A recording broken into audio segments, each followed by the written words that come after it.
네, 여러분의 저녁 파트너 김종석입니다.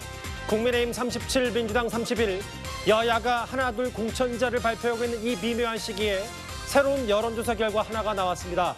오차범위 내이긴 합니다만 국민의힘 오르고 민주당은 떨어졌습니다. 저희가 이 소식을 하나하나 준비했습니다. 네, 그리고 오늘도 여러분의 댓글 기다립니다. 뉴스타트 유튜브 생방송에 의미 있는 댓글 남기시면 저희가 소개도 하고 질문도 받아보겠습니다. 멀리 가지 마십시오. 1분 뒤에 바로 들어갑니다.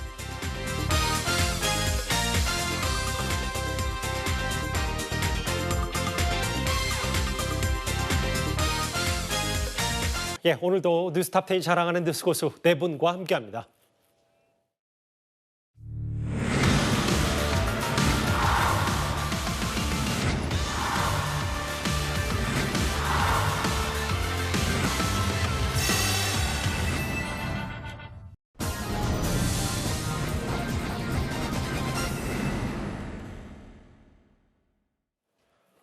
이재명 대표 측의 3월 재판 불출석에 법원이 한 말 5위부터 금요일 뉴스탑10 시작을 해보도록 하겠습니다.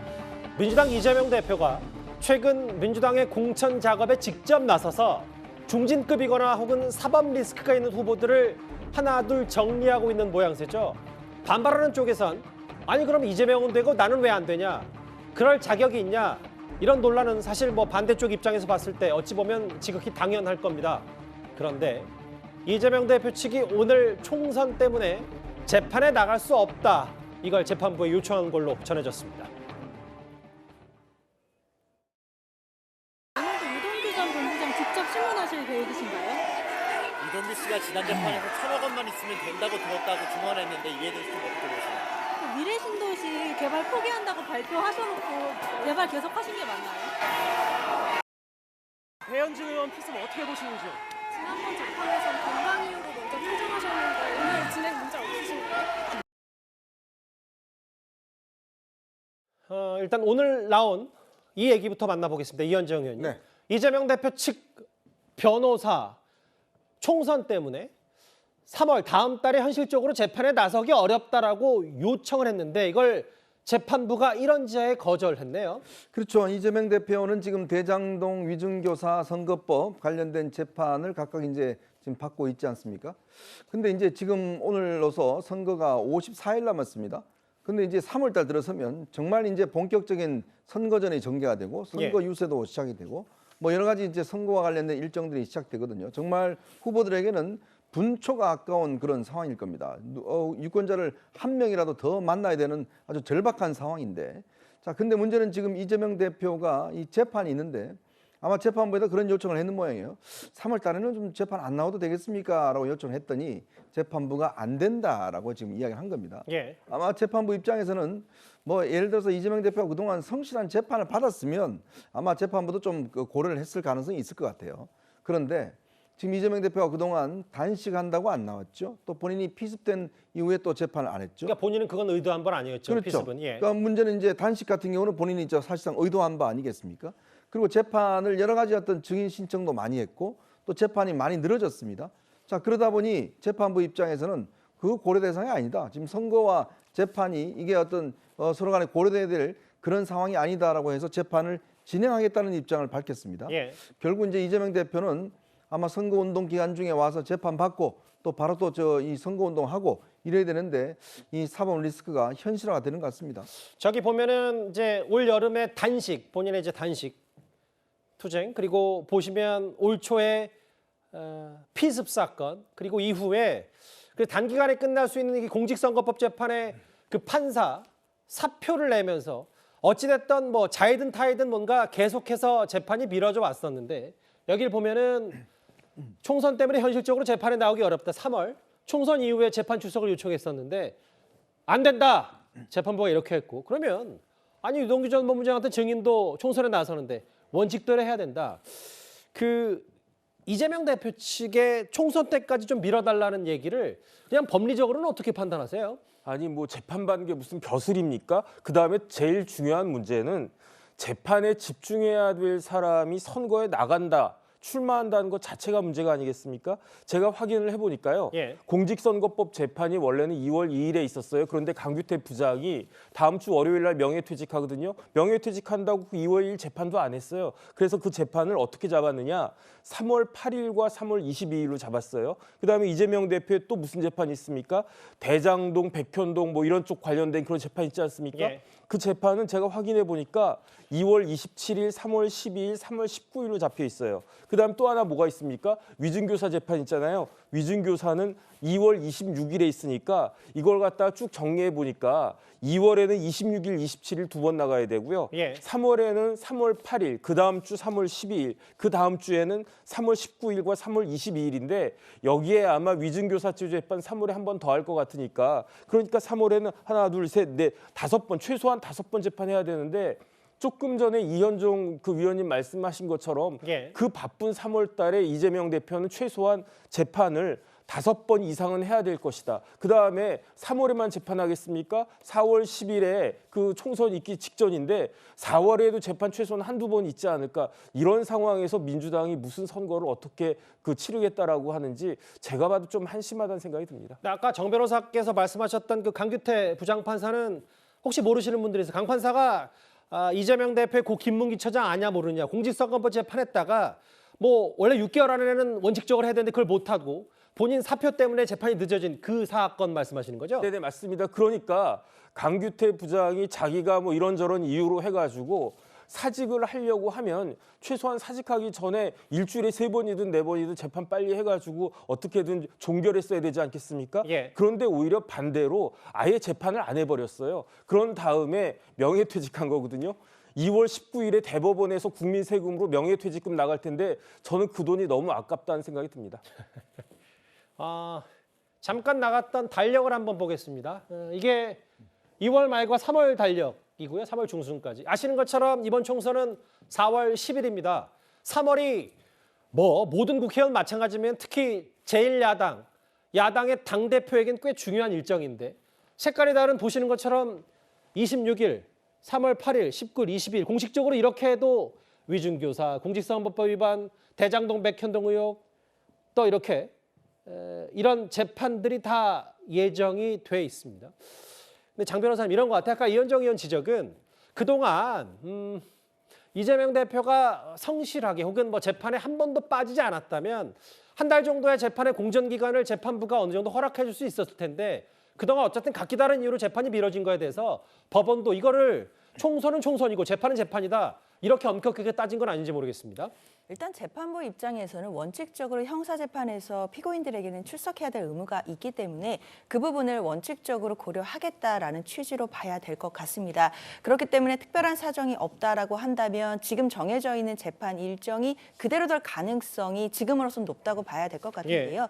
다만 재판부가 지금 다 별도의 재판부이기 때문에 재판부마다 이 일정을 어떻게 조절할 것인지 그리고 이재명 대표가 총선과 영향을 미쳐서 어떤 불출석 그런 요구서를 받아들일지 이런 부분에 대해서는 재판부 별로 또 다른 판단은 있을 것으로 예상은 됩니다. 예. 다만 이런 부분과 관련해서 민주당에서는 사실 당대표가 재판을 여러 개 받게 되는 것, 뭐 이 부분 이미 다 예측이 가능했던 부분입니다. 그렇기 때문에 이런 부분에 있어서는 당대표와 일정과 또 무관하게 또 민주당 내부에서의 총선 전략이라든지 그리고 또 국민들께 다가가는 방식이라든지 이런 부분들은 다 고려해서 전략이 채워지고 있으리라 기대하고 있습니다.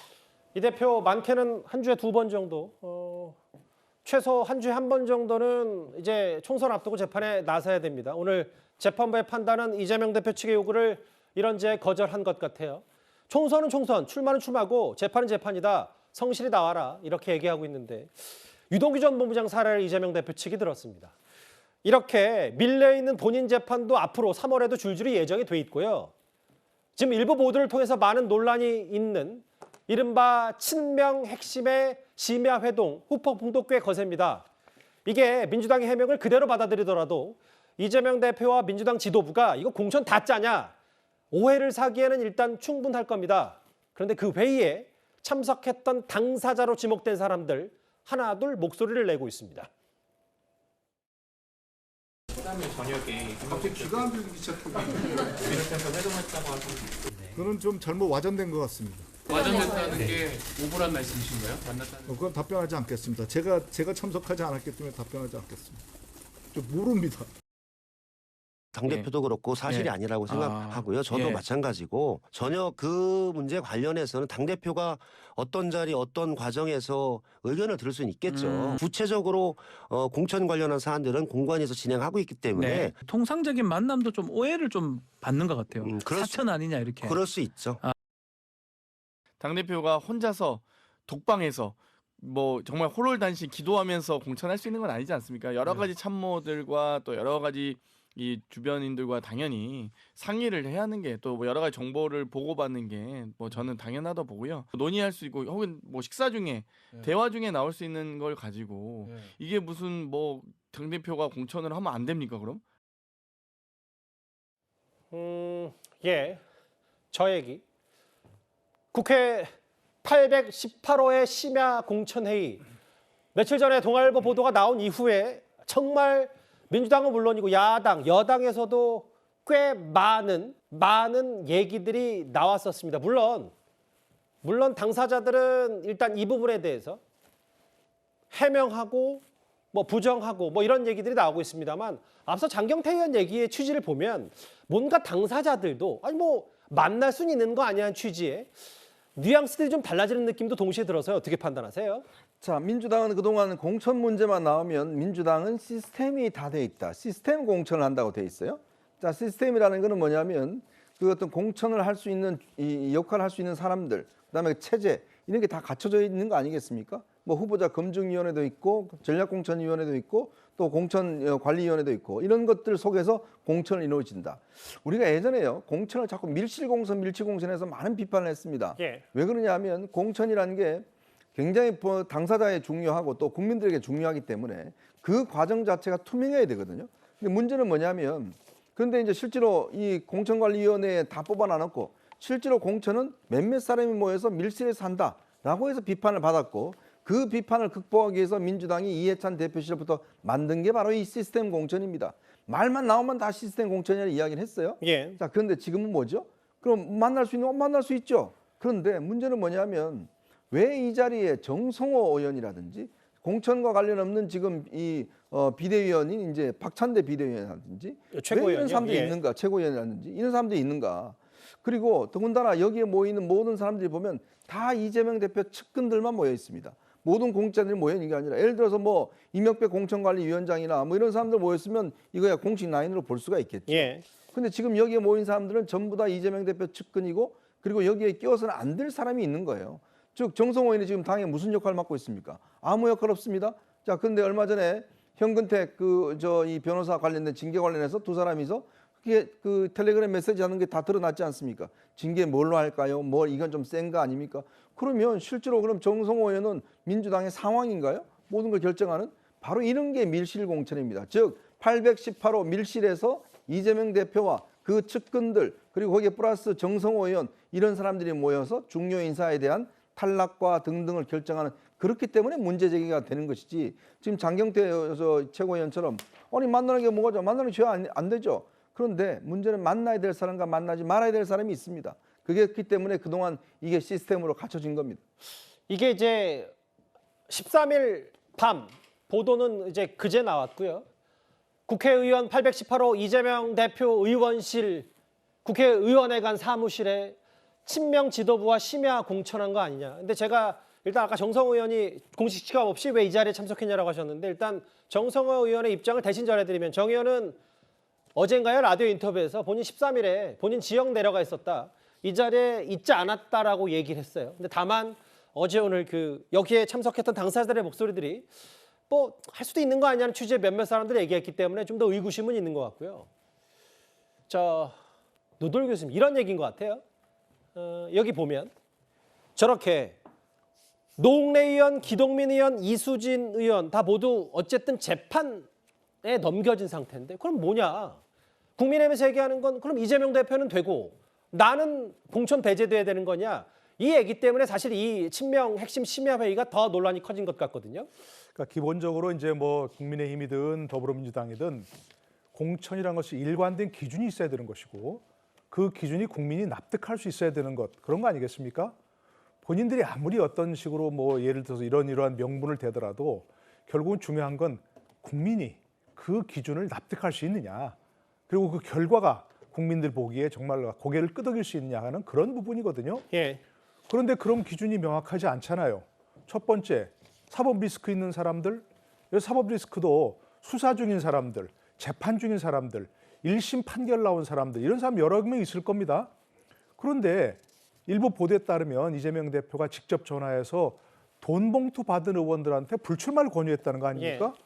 그분들 아직 기소도 안 됐습니다. 심지어는 어쨌든 윤관석 의원이 이런 분들이 아직 증언을 하지 않았기 때문에 검찰도 기소를 못했다는 거 아닙니까? 예. 그런데 그 사람들에게 또 불출마를 권유했다? 뭐 때문인 거죠? 돈 봉투 받은 것 때문에 그러나요? 그거 아직 기소도 안 됐습니다. 그리고 재판 중인 사람들 따지면 본인이 제일 좀 우선에 있지 않습니까? 재판 중인 사람들은 출마 배제한다. 그러면 본인부터 불출마를 선언해야죠. 본인부터. 그러니까 납득하지 못하는 것이고요. 또 1심 판결 유죄 나온 사람들, 황운하 의원 같은 경우도 아직 공천이 확정되지는 않았지만 공천 적격 판정 받았잖아요. 그럼 그 기준이 뭐냐 도대체. 그리고 기준이 국민들이 납득할 수 있느냐 하는 것에서 첫 번째 우선 컨셉이 안 되고요. 예. 두 번째, 또 윤석열 정권 탄생에 뭐 책임 있는 사람들 배제한다는 거 아닙니까? 그래서 임종석 전 실장을 비서실장을 알겠습니다. 뭐 준위 안 준위 하고 있는데 추미애 장관은 또 된다면서요. 그러면 그 기준이 뭐죠? 그러니까 기준이 일관되지 않을 뿐더러 그 기준조차도 적용도 지금 일관되지 않았다. 국민들이 납득할 수 없다 그런 얘기입니다. 그러니까 이제 뭐 밀실 공천 얘기뿐만 아니라 공천 되고 안 되고의 기준이 이재명 대표 중심으로 짜여졌기 때문에 뭔가 다 예외가 있는 조항이 생기고 그것 때문에 이제 오류가 많다 뭐 이런 말씀이신데 어쨌든 심야 회동에 대해서 김병기 의원 제가 참석하지 않았기 때문에라고 했고 이거 뭐 당대표 의견 들을 수 있는 거 아니냐 혹은 장경태 최고위원 얘기는 그럼 당대표가 독방에서 기도하며 공천하냐 이렇게 좀 해명 아닌 해명 목소리가 나왔어요. 근데 조금 전입니다. 그 이명백 공천관리위원장 장현주 변호사께 저 질문을 드릴게요. 왜냐하면 지금 모든 논란의 중심이 이재명 대표에 있는 게 왜 공천관리위원장이 할 일을 아무리 예의를 갖춘다고 해도 당대표가 월권으로 하는 거 아니냐 친명들과 이 얘기인데 이명백 공천관리위원장 얘기는 저 허위고 추측이고 밀실공천 없다. 잘라 말하는데 그러니까 전혀 100% 사실 아니라는 겁니까? 일단 그런 취지로 봐야 될 것 같습니다. 그리고 이게 지금 계속해서 의혹이 뭐 사천 논란으로까지 의혹 제기가 가고 있는데요. 예. 저는 이건 너무 나간 공세가 아닌가라고 생각합니다. 지금으로서는 이런 사천 논란 의혹 자체가 뭐 명확하거나 뭐 구체적인 근거가 있는 그런 뭐 의혹 제기라고 보기는 어려울 것 같고요. 다만 뭐 이재명 대표와 뭐 지도부 일부 인사들 또는 다른 의원들이 뭐 만났다라는 부분을 가지고 지금 주목이 되는 것 같은데 사실 예. 만남이 있었는지 여부 그리고 그 만남이 있었다라고 한다면 어떤 성격의 만남이었고 그리고 어떤 분들이 참석했는지 이런 부분은 아직까지 확인이 제대로 되고 있지 않은 것 같습니다. 예. 특히나 참석하셨다라고 보도된 분들이 대부분 아니라는 취지로 지금 말씀하고 계시기 때문에요. 저는 일단 이 모임 자체가 있었는지도 좀 불투명한 상태인 것이고 예. 더 나아가서 모임이 있었다라고 하더라도 이것이 바로 이재명 대표의 사천 논란으로까지 연결되는 건 이제 정치적인 공세에 불과하다라고 생각합니다. 근데 장 변호사 이런 것 같아요. 뭐 이명백 공천관리위원장이 지금 공천에 칼을 쥐고 있기 때문에 공식 입장으로 다 허위 추출성 보도고 밀실공천 없다고 하는데 뭐 모르겠습니다. 밀실공천이 없다는 취지는 저희가 받아들이면서도 그러면 그젯밤에 818호에 아무도 없었는지 혹은 만약에 누군가가 한두 명 갔다고 하더라도 공천 얘기는 전혀 없었는지 이런 게 깔끔하게 발표가 돼야 이제 뭐 언론이든 민주당 지지자든 뭐 시민들이든 그걸 좀 납득하지 않는지 모르겠어요. 글쎄요, 그 부분에 대해서 당이 뭐 공식적인 뭐 입장이나 해명을 밝힐지는 저도 뭐 알기는 어려운데요. 예. 다만 이미 사천 논란 이런 식으로 프레임을 걸고 있기 때문에 그것에 대응해서 어떤 반응을 내는 것 자체도 당으로서는 좀 고민이 필요한 지점인 것 같습니다. 예. 사실 당대표가 여러 가지 의견을 들을 수도 있는 것인데 그런 정상적인 과정마저도 무슨 말씀인지 사천 알겠어요. 논란으로 간다라고 한다면 사실 당으로서는 좀 우려가 되는 지점이라고 하겠습니다. 공천의 파일럼 관련해서 사실 이 친명들의 심야회의 후폭풍 말고도 또 하나 있습니다. 민주당이 공천 과정에서 당의 공식 라인이 아닌 당대표 비선 라인이 활동하는 것 같다. 뭐 여러 가지 얘기, 여의도에 소문이 많다. 이런저런 얘기. 이른바 경기도팀, 정진상 팀에 대한 논란도 여전합니다. 더불어민주당 정책위원회 부의장을 지낸 전수미 씨에 대해 알고 계십니까? 이재명 당대표 비서실 차장을 지낸 모경종 씨에 대해 알고 계십니까? 당의 공식 조사 결과다. 이거는 사실과 매우 다른 얘기죠. 알만한 사람은 다 알아요. 지금 이 비선팀이 가동하고 있다는 거를. 그 경기도가 이러더라고. 이 경기도 팀이 이거 소문이 파다하잖아. 뒤에서 한다고. 이 대표 미션을 받고. 경기도 이야기를 하셨었나요, 문 의원? 나는 경기도란 자체를 몰라요. 경기도란 얘기는 한 적 없어요. 정혁신 변호사님, 이 뭐 경기도 팀이냐 정진상 팀이냐 뭐 비선 조직, 정체불명의 비선 조직이 뭐 여론조사 돌리고 공천 작업하고 있는 거 아니냐 이런 얘기. 근데 이제 문 전 의원의 물론 억울하니까 여러 뭐 의혹을 제기할 수 있겠지만 실제로 이런 비선팀이 여론조사를 돌리고 있고 왜 저런 여론조사들이 돌려지는지 모르겠다라는 취지 얘기를 당내 사람들이 많이 하고 있는 모양이에요. 그러니까 지금 민주당 분위기는 뒤숭숭한 거예요. 왜냐하면 문학진 의원이 아무리 그 생각을 해도 본인의 그 여론조사 결과가 자기가 생각한 것과는 그다음에 상식적이고 객관적인 그 생각과는 완전히 다른 결과가 나왔다라고 본인이 생각을 하니까 이거는 어떤 모종의 이상한 팀에서 돌린 거 아니냐. 그렇다라고 하면 그런 팀은 무슨 팀이냐? 비선팀이고 그 비선팀은 어디일 거냐? 경기도 팀 아닐 것이냐. 이런 그 의혹이 있는 데다가 아마 어느 정도 근거도 갖고 있지 않을까. 그렇지 않으면 저런 이야기를 했겠습니까? 그런데 거기에 대해서 당에서 아무리 공식적으로 아니다라고 이야기를 해도 저런 의혹 제기를 국민의힘에서 의혹 제기합니까? 내부에서 의혹 제기가 나오는 거기 때문에 그 외부 그 제3자들이 봤을 때에는 뭔가 민주당에서 무슨 사단이 벌어지고 있구나. 그런데 이런 모든 사단의 정점은요. 결국 대표한테 있는 거예요. 왜냐하면 당대표가 일주일에 두세 번씩 그 재판을 받고 있는 그러한 정당인데 저런 이야기가 안 나오는 것이 오히려 이상한 것이 아닌가 다들 그렇게 생각하지 않겠습니까? 예. 그러니까 이제 전화 돌린 바가 없고 이 경기도 팀 자체를 모른다는 게 이제 안규백 의원, 공천 관리하는 안규백 의원 얘기인데 사실은 근데 문 전 의원 들었다는 거잖아요. 형님이 꼴찌였습니다. 20% 넘게 차이 난다. 그럼 도대체 이거 어떤 여론조사냐? 그리고 장 변호사님 이런 얘기인 것 같아요. 아까 그 저희가 잠깐 영상에서 봤던 서대문갑에 뭐 전수미 씨 알고 있습니까? 모경전 씨 알고 있습니까? 물론 총선 앞두고 이것저것에 뭐 사람 넣어보는 건 뭐 어느 당이나 마찬가지긴 한데 친명들 중심으로만 좀 비교적 이쪽 저쪽 퍼즐을 맞춰보는 게 이게 비선 라인 경기도 뭐 정진상 팀 아니냐 뭐 이런 얘기들을 하고 있는 것 같아요. 그렇죠. 일단 나오고 있는 의혹 자체는 결국 비선 세력이 당의 공식적인 라인이 아닌 뭐 여론조사도 돌리고 각종 공천에서 영향력을 행사하는 것이 아니겠느냐라는 의혹으로 보이기는 합니다. 예. 다만 그 의혹에 대해서 어떤 명확하거나 구체적인 근거가 제시되진 않는다라고 생각이 드는데요. 그렇기 때문에 아직은 근거 없는 의혹 제시 수준에 불과하다라고 생각합니다. 이재명 대표도 그 문 전 의원에게 뭐 이야기를 했던 그런 부분들은 당의 공식 조사였다라고 선을 긋고 있고 지금 안규백 의원 같은 경우에도 자신은 경기도 관련된 이야기를 한 적이 없다라고 하고 있습니다.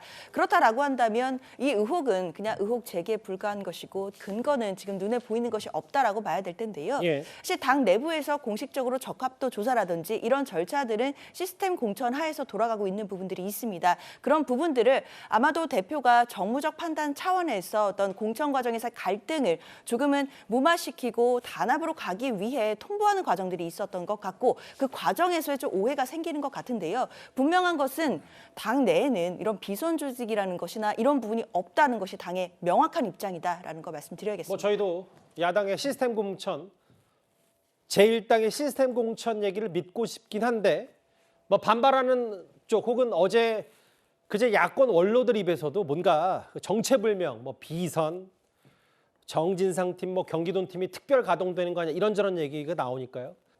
그런데 이재명 대표 물갈이 움직임은 여기에 그치지는 않는 것 같습니다. 이 대표가 지난 설 연휴에 돈 봉투를 받은 의혹에 연루된 여러 의원들과 통화한 걸로 알려졌습니다. 그래서 우리 하여튼 이나 이나 이 둘은 또 호남이잖아. 거기 해야 돼, 오빠. 아이 오빠 호남은 해야 돼. 그러니까 나는 인천 둘하고 원래 안 주려고 그랬는데 얘들이 보더니 또 형님 하는 게 우리도 주세요. 또 거기서 3개 뺏겼어. 그러니까 대표만 혼자 싸우지 않게 외롭게 혼자 싸우지 않고 우리 같이 싸울 수 있어 싸워서 이길 수 있도록 하겠다. 받으시는 기분가요? 그런 건 없어요. 뽀뽀 관련 논의가 있었다는데. 죄송합니다. 그 누가 그런 쓸데없는 소리를 해.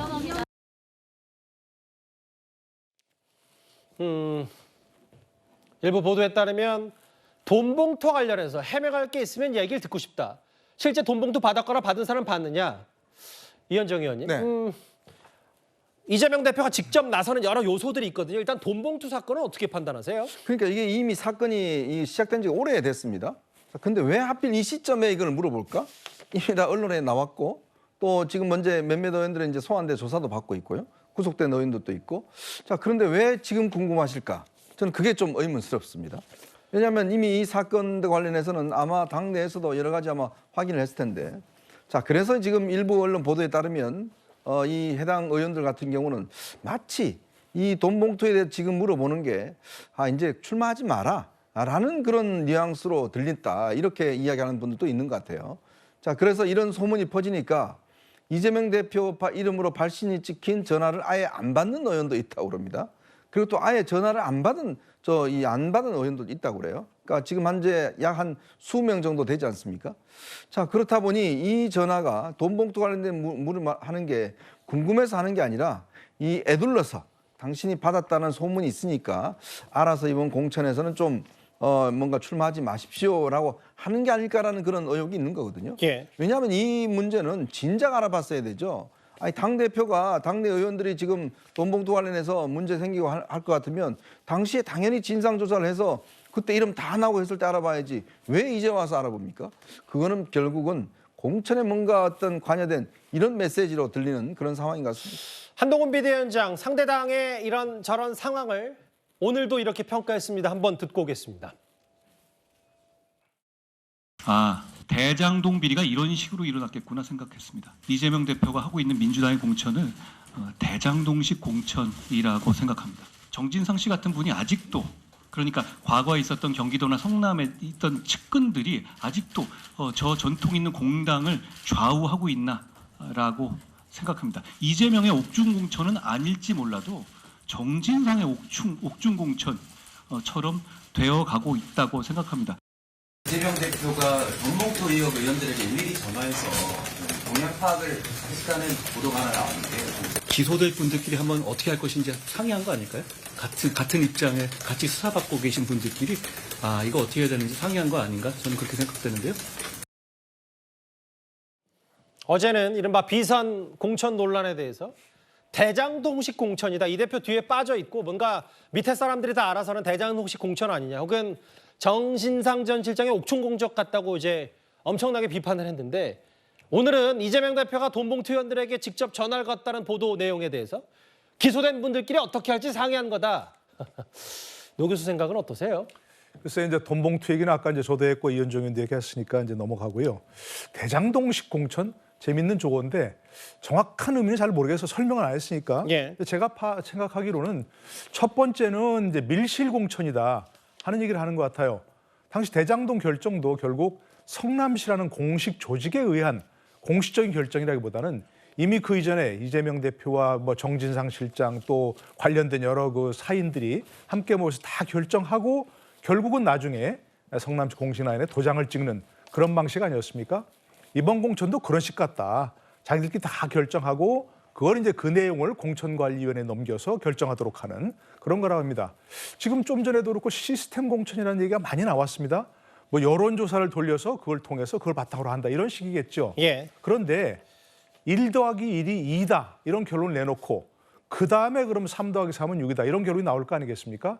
그런데 여론조사를 통해서 1 더하기 1은 2가 아니고 1 더하기 1은 1.5고 1 더하기 1은 3이고 이런 잘못된 결론을 내놓고 그걸 바탕으로 해서 결론을 내라 공식적 조직에서 이거면 시스템 공천이 아닌 거죠. 밀실 공천이다 막 이런 걸 대장동식 공천이라고 얘기하는 첫 번째인 것 같고 두 번째는 아마도 특정인에게 이익을 몰아주는 구조가 대장동 아니었습니까? 그 성남 도시개발공사 이런 걸 제쳐놓고 그러니까 이것도 마치 그런 거다 하는 그런 얘기 같습니다. 비명, 친문 또 이 현역 중에 좀 껄끄러운 사람들 이런 사람들 배제하기 위해서 어떤 결론을 내놓고 그걸 몰아가는 그리고 자신을 결사옹위할 수 있는 이른바 찐명들에게 몰아주려는 그런 공식적인 공공적인 그런 공천이 아니고 특정인에게 이익을 몰아주는 사천이다. 아마 그런 차원에서 대장동식 공천이다. 이렇게 얘기하는 거 아닌가 싶습니다. 재판에 넘겨진 분들끼리 상의한 거 아니야. 한동훈 위원장이 이렇게 비꼬았는데 그만큼 당의 사법 리스크에 빠진 사람이 한두 명이 아니다. 근데 앞서 저희가 짚어봤다시피 노웅래 의원 공천 배제할지 말지를 같은 처진 재판에 넘겨진 이재명 대표 결정할 일이 아니다. 누군 되고 누군 안 되냐 분명히 논란이 된다고 당내에서 말씀드렸잖아요. 근데 애초에 이른바 돈봉투 부스럭 관련 노웅래 의원의 의혹에 대해서 과거 이재명 대표는 이런 반응을 보였던 적이 있습니다. 비공개하기 전에 어디서 이상한 소리가 자꾸 들리는데 이 김남국 의원 돈봉투 받는 소리 같은 아닌가? 우리 김성환 의원께서 김남국 의원한테 돈봉투 전달하는 소리가 오시락거리는 소리 참 어처구니 없는 일입니다. 이재명 대표와 김남국 의원이 시트콤 비슷한 걸 했었죠. 돈봉투 부스럭 어쩌고 하면서요. 정작 노웅래 의원은 그 부스럭거리는 시기에 돈을 받은 건 맞다고 본인 스스로 법원에 제출했고요. 그런데 그럼에도 불구하고 민주당은 노웅래 의원을 공천 적격이라고 얘기했고요. 저 영상이 시사하는 건 이런 것 같아요. 정혁진 변호사님. 지금 이재명 대표의 공천 과정에서 자격 논란은 누가 누구한테 뭐라 그러냐 본인도 재판에 넘겨졌는데 이 포인트 하나와 이런 부분이에요. 당시에 이제 노웅래 의원의 이제 정치자금 혹은 돈봉투 부스럭 때는 저렇게 지금은 가볍게 여기다가 뭔가 노웅래 의원이 공천 여부를 결정할 때 되니까 노웅래 의원 이 부분은 좀 문제가 있는 것 같다. 지금 상당히 중요하게 여기면서 이런 컷오프 공천 배를 논의하는 과정 이게 또 하나의 포인트인 것 같습니다.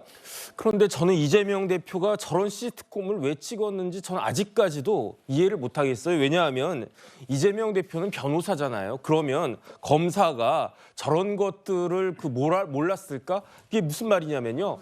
부스럭부스럭 이 이야기를 누가 제일 먼저 했습니까? 한동훈 당시 법무부 장관이 했단 말이에요. 법무부 장관이 국회에 나와가지고 체포 동의안 설명하면서 아무런 근거 없이 저런 부스럭부스럭 그런 이야기를 갖다 했겠습니까? 다 녹음 파일이 있었다는 이야기예요. 그걸 갖다가 변호사 출신의 이재명 대표가 몰랐다? 아니면 그걸 간과했다? 그건 말이 되지 않지 않습니까? 결국은 다 밝혀지고 다 드러나는 거 아니었겠습니까? 돈은 있는데 그 돈이 합법적인 후원금이다라고 주장을 하지만 그것이 합법적인 후원금이라고 인정될 가능성이 얼마나 있을지 저는 굉장히 의문이고요.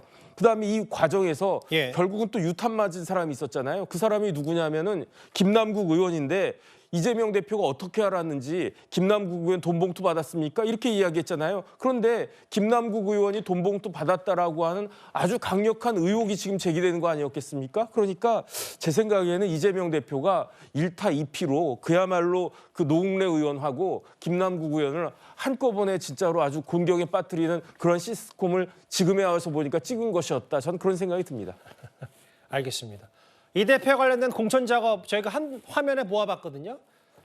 과거 친명인 문 전 의원에게 불출마 권유했고 돈봉투 연루 의원에게 설 연휴 기간에 전화했다.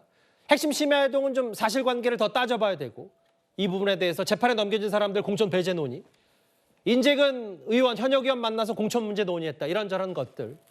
근데 반면 이제 오늘 이명박 공천관리위원장 얘기는 몇몇 억측과 추측성 보도가 있고 사천 논란은 없다. 사천. 이렇게 선을 그었기 때문에 앞으로 좀 더 저희가 취재 영역으로 가서 실제로 어떤 일들이 있는지 정말 경기도팀, 정진상 팀의 실체가 있는지 없는지 이런 것도 좀 따져볼 문제인 것 같습니다. 알겠습니다. 첫 번째 이슈 여기서 정리하겠습니다. 그런데 오늘 민주당 얘기가 하나 더 있습니다.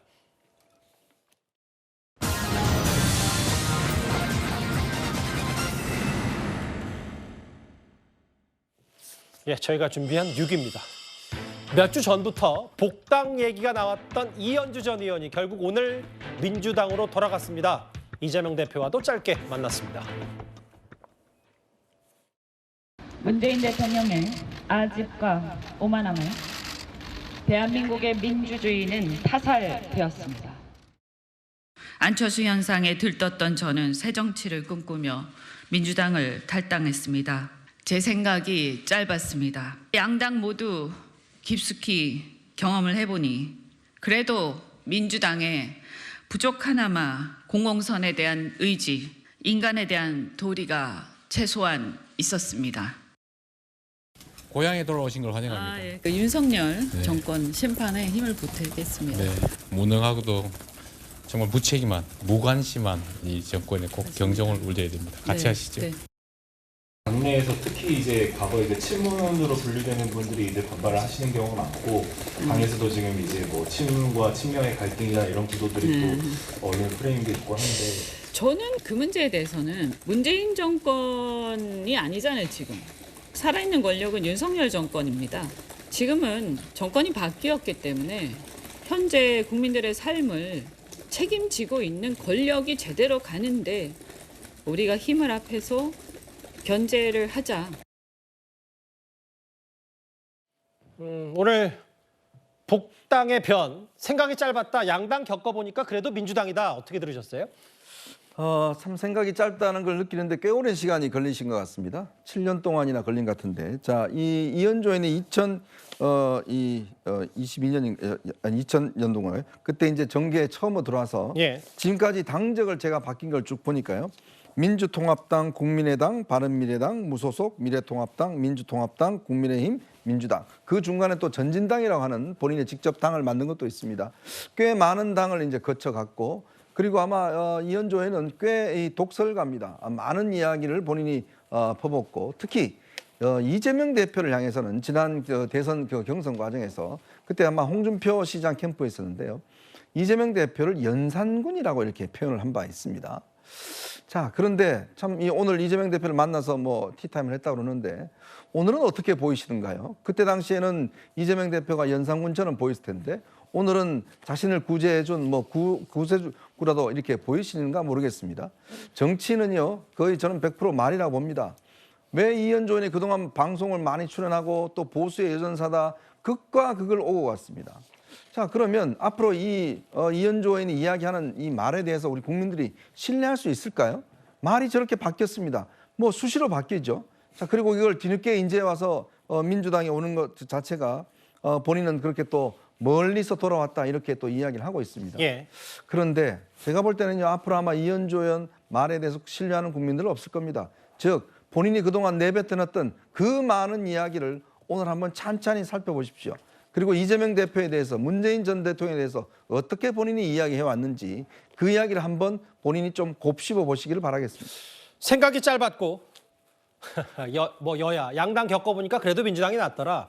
노 교수님, 아까 이현정 의원께서 잠깐 언급하셨던 저 얘기, 그러니까 과거에 그 이재명 대표 비판했던 것들 SNS에 몇 개 남아있는 모양인데, 왜냐하면 제가 듣기로는 일부 보도에 따르면 이현주 전 의원이 그 이재명 대표 비판했던 SNS들은 다 지웠다고 들었는데 몇 개 좀 남아있나 봐요. 저 연산군에 빗댄 이런 것들은. 그런 기록이 어디 가겠습니까? 좀 다 그때 보도가 됐었고 다른 사람들 다 보관하고 있는 것들이 있는데요.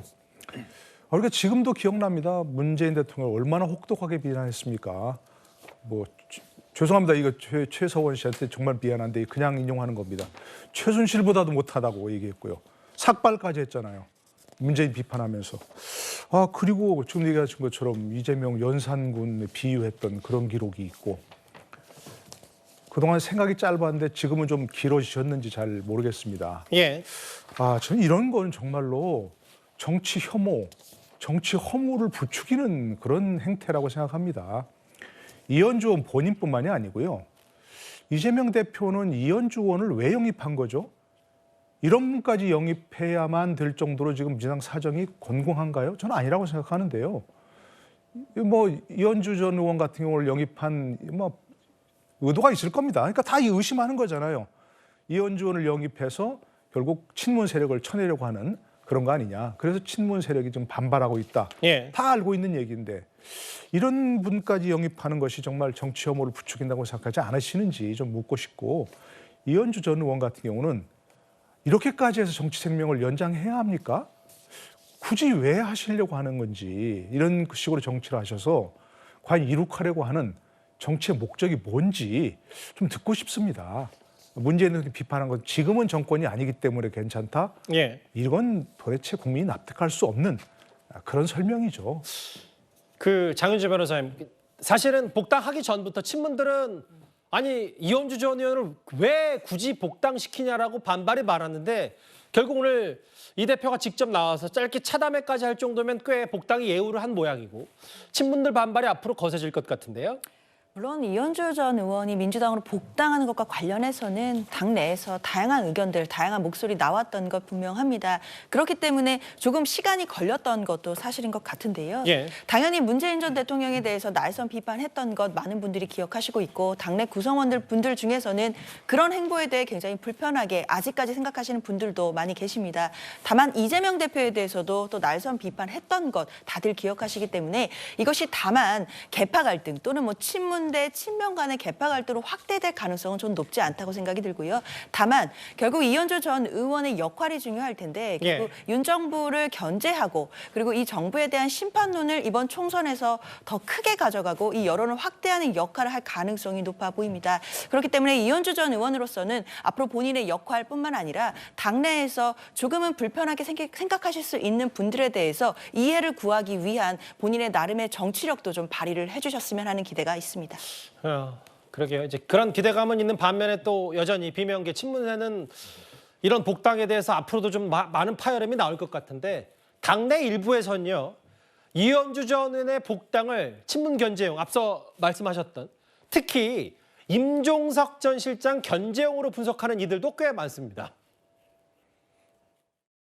임종석 실장 정도의 위치에 있는 분이라면 더 험지로 가셔라 뭐 이런 거 아니에요? 그거는 제가 보기에는 핑계고요. 임종석은 무조건 안 준다는 생각인 것 같아요. 네. 뭐 험지 출마 어쩌고 저쩌고 얘기를 하는 것은 과정을 봤을 때 그것은 온당치도 않고 늦었어요. 네. 임종석을 정점으로 네. 주류에 의해서 전 정부 핵심 인사가 건드려지면서 문명 파괴가 되면 이건 총선 폭망하는 거예요. 일단 제가 두 개의 화면을 나란히 설명을 해드리겠습니다. 첫 번째, 민주당 서울 중성동 갑. 여기가 지금 그 임종석 진 실장이 파란 옷 입고 열심히 선거운동하는 이곳에 일부 보도에 따르면 임 전 실장의 이름을 넣지 않고 한번 여론조사 돌려본 거 아니냐. 뭐 이런 얘기가 일부 보도에 나왔고 첫 번째 화면이 이렇습니다. 두 번째는 이겁니다. 그래서 임 전 실장을 본인의 과거 지역구 한양대 출신인 임 전 실장의 본인이 지금 막 다지고 있는 지역구가 아니라 정혁진 변호사님 네네. 서울 송파갑에 넣어봤다. 이거 어떤 의미로 받아들이세요? 일단은 그 임종석 전 비서실장 입장에서는요. 올해 꼭 배지를 달아야 돼요. 왜냐하면 지금 민주당은 내부적으로 문명 충돌 상황 아니겠습니까? 그런데 친문의 구심점, 친문의 핵이 꼭 필요한데 그 역할을 임종석 전 실장이 해야 된다라고 본인도 그렇게 생각을 할 거고 많은 다른 사람들도 할 거고 두 번째는요. 임종석 전 비서실장은 반드시 배지가 필요한 게 왜냐하면 방탄이 필요하거든요. 지금 울산시장 선거 등으로 시작해가지고 지금 검찰의 수사의 칼날이 이제 총선 끝나면 조여올 텐데 그때를 위해서라도 임종석 전 실장은 반드시 국회의원 배지가 필요하다. 그런데 반대로 이재명 대표 입장에서는요. 임종석 그 전 비서실장은 불가하다라고 생각할 수밖에 없는 게 똑같이 문명 충돌이 일어나고 있는데 친문의 그 핵심을 갖다가 살려둘 필요가 있겠습니까? 그게 본인한테 유리하겠습니까? 그다음에 감정적으로 보면요. 재작년에 대선 끝나고 지선 끝난 다음에 임종석 전 실장이 2022년 7월 5일에 뭐라고 이야기를 했냐면 이재명 대표가 대선과 지선에서 패배해놓고도 그래놓고도 당을 위태롭게 만들어놓고도 반성은커녕 당을 장악하려는 부끄러운 짓을 한다. 그렇기 때문에 이재명 대표는 염치도 없고 기본 상식도 없고 그래서 내가 창피하고 화가 난다 이렇게 이야기했단 말이에요. 이 이야기를 이재명 대표가 잊고 있겠습니까? 제가 봤을 때 마음속에 꽁꽁 담아두고 있지 않을까 그런 생각이 들고 그렇기 때문에 다른 데도 아니고 송파 갑에 나가라고 하는 거는 강남이나 서초에 나가는 거랑 뭐가 다릅니까? 그러니까 결국 거기에 가가지고 장렬하게 전사해 줬으면 좋겠다. 이런 의미가 아닌가 저는 그런 생각이 드는데 임종석 실장이 과연 지금과 같은 상황에서 그렇게 호락호락하게 넘어갈 수 있을지는 좀 지켜봐야 되는 것이 아닌가 싶습니다. 임 전 실장이 뭐 그렇다고 뭐 단순히 방탄 때문에만 출마하는 건 아니겠죠. 여기 보면 왜 텃밭인 중성동갑에 안 넣었냐 했더니 이거 뭐 아직 확정된 거 아니라고 했고 다음 화면 보겠습니다. 또 하나. 앞서 정혁진 변호사 말 맞따라 민주당이 한 번도 승리하지 못한 서울 송파갑에 왜 넣어봤냐. 뭐 경쟁력을 확인해 볼 수 있는 거 아니냐. 이현정 의원님. 네. 이게 이현주 전 의원의 복당과 임 전 실장의 송파갑 얘기가 좀 맞물릴 수가 있는 거예요? 그렇죠. 왜냐 제가 알기로 이현주 전 의원이 본인이 복당하면서 중성동갑 출마를 희망했다고 그래요. 아하. 본인이 직접 예. 거기에 출마하겠다고 희망했는데 그래서 홍익표 원내대표가 원래 이 지역 출신 아닙니까? 예. 서초로 옮겼지만 당신 출마 안 된다. 불출마해라. 이렇게 또 이야기를 한 바 있어요. 예. 그렇기 때문에 이제 아마 왜 하필 그쪽 지역을 갈까? 지금 임종석 전 실장이 지금 출마하려고 하고 있는 상황에서 그러니까 이제 아까 우리가 쭉 이야기했듯이 결국은 이현주 전 의원의 이번 영입은 결국은 친문을 겨냥한 거 아닌가? 예. 이제 그런 이제 우리 시나리오가 성립되는 거 아니겠습니까? 이제 그런 상황이고 자 이제 그 문제는 또 뭐냐면 이 송파갑에 이렇게 넣어봤다는 것 자체는 저는 딴 분보다는 추미애 전 장관이 참 눈에 띄입니다. 이분은 저 동작에도 넣었다가 이 뭐 송파에도 넣었다가 뭐 서울 시내 온천지를 다 넣는 그런 상황인지 모르겠는데 사실은 임종석 실장도 예전 선거 때 은평에 나왔다 거기서 경선에 떨어진 바 있습니다. 그리고 뭐 아무리 유명세가 있다고 그러지만 이 총선이라는 게 연고가 없으면요 되기 어렵습니다. 예. 그러니까 본인이 거기 한양대 출신이고 거기서 국회의원을 했기 때문에 지금 성동갑을 고집하는 거거든요. 다른 지역 아무데나 가서 뭐 될 수 있는 그런 전국구 인물이 아니거든요. 결국은 이거는 뭐냐면 그냥 당신 험지 가서 거기서 장렬히 전사해라 이런 의미가 아니겠는가 저는 그렇게 보여집니다. 지금 뭐 서울 중성동갑은 인기가 여야 할 것 없이 꽤 많네요. 지금 꽤 유명해졌습니다. 예, 뭐 앞서 말씀하셨던 이현주 전 의원도 여기 희망한다고 임 전 실장은 뭐 전혀 나는 여기 벗어날 생각이 전혀 없다고 하고 있고 지금 반대로 여당에서는 윤희숙 전 의원 그리고 뭐 권오현 전 행정관도 있고 만만치 않은 곳. 이현주 전 의원의 복당과 임종석 전 실장에 대한 뭐 험지 출마 얘기까지 좀 자연스럽게 나오는 것 같습니다. 이번 주제는 여기까지입니다. 다음 주제는 또 하나의 논란거리인 이 논점을 하나 짚어봐야 될 것 같습니다.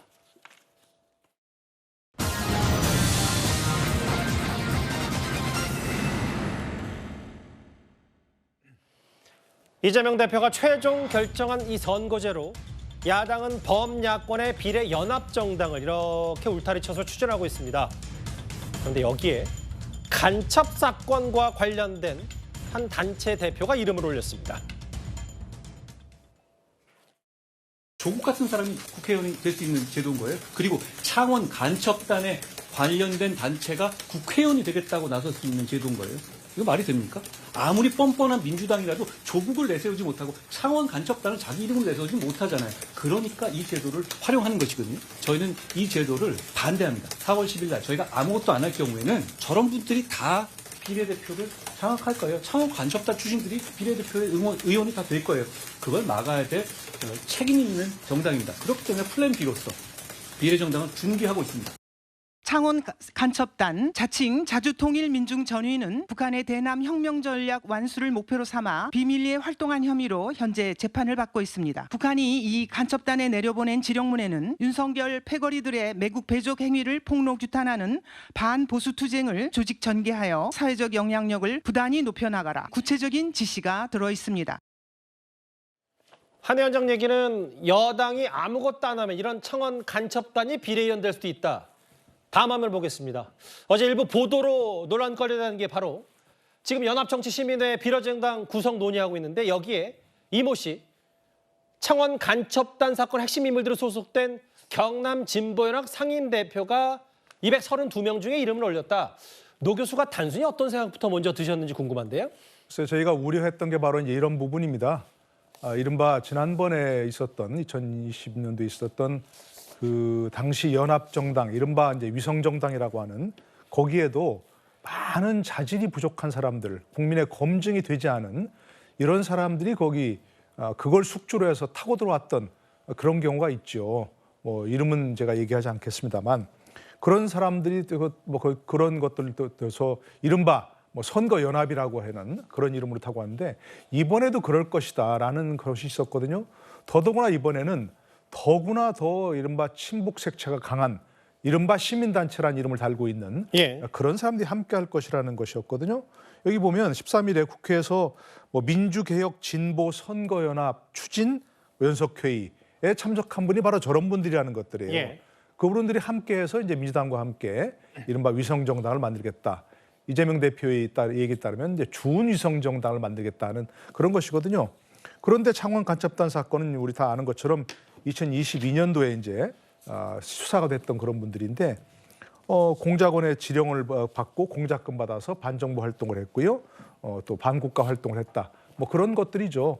현재 지금 기소가 돼 재판받고 있는데 예. 재판 과정에서도 여러 차례 뭐 재판부 기피 신청 또 헌법 소원 이런 것들을 내면서 결국 시간을 끌어서 다 지금 석방된 그런 상황입니다. 대한민국에 살면서 대한민국의 법 체제를 부인하는 그런 사람들이 결국 위성정당이라고 하는 민주당의 그런 준위성정당 그걸 조직을 타고 국회에 진출할 수 있는 그런 상황이 돼버렸다. 이렇게 우려하지 않을 수 없고요. 과거에 이석기 전 의원 같은 경우도 국회에 들어와서 각종 국가 여러 정보들을 다 좀 요청해가지고 정보를 받아서 결국 그것들을 북한에 넘기는 역할을 한 거 아니냐.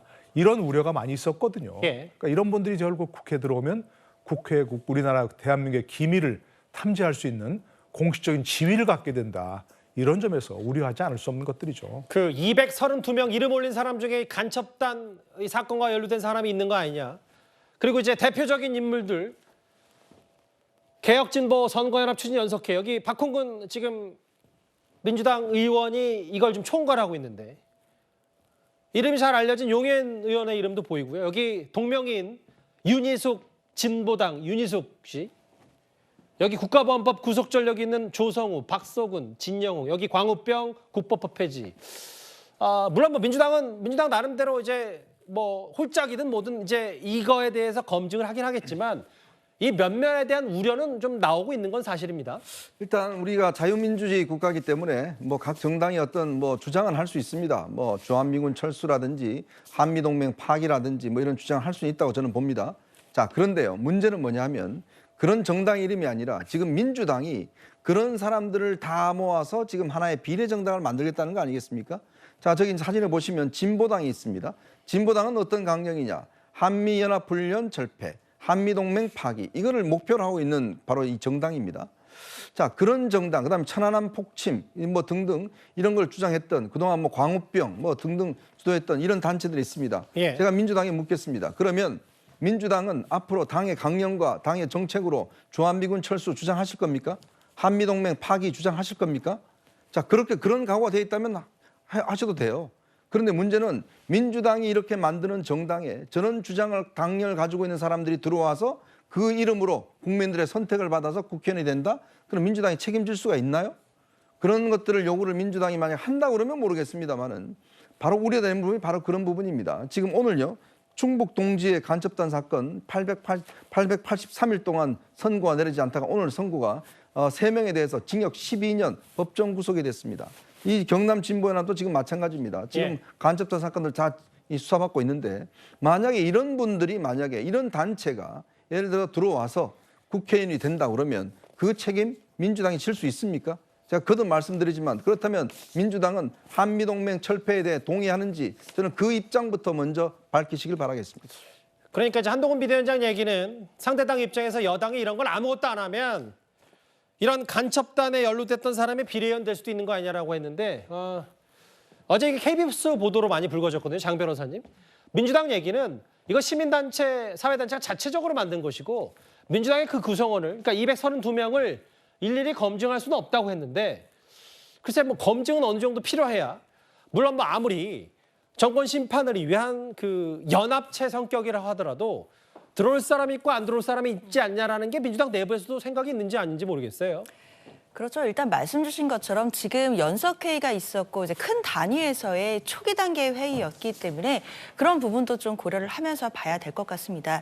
특히 뭐 연합정치시민회의가 지금 연석회의에 같이 참여를 한 것인데 그 연합정치시민회의 같은 경우에는 시민단체가 자체적으로 만든 것이기 때문에 일단 회의에 참석하는 분들이라든지 이런 분들에 대해 일단 1차적으로 검증하기 어렵다라는 취지로 봐야 될 것 같습니다. 예. 그러나 다만 선거를 연합하게 되고 그리고 앞으로 회의를 거쳐서 따라서 구체적으로 어디까지 누가 참여하게 될 것인지를 또 걸러나가는 과정들이 있을 것이고요. 그리고 결국 중요한 것은 비례대표 명단일 겁니다. 누가 후보자로 나오는 것일까인데 이 부분에서는 당연히 민주당도 그리고 관련된 진보 정당 모두 다 후보들에 대해서 철저한 검증을 할 것이고 이 검증은 당연히 뭐 민주당뿐만 아니라 국민의힘도 공천 과정에서 하고 있는 검증의 잣대만큼 엄격하게 검증이 이루어질 것이다라고 생각이 듭니다. 예. 그렇기 때문에 좀 차후에 검증되는 과정이라든지 또 비례대표가 어떻게 또 명단이 구성되는지를 좀 더 지켜봐야겠습니다. 오늘 뭐 또 다른 간첩단 사건에 대한 재판부의 판단까지 나왔고요.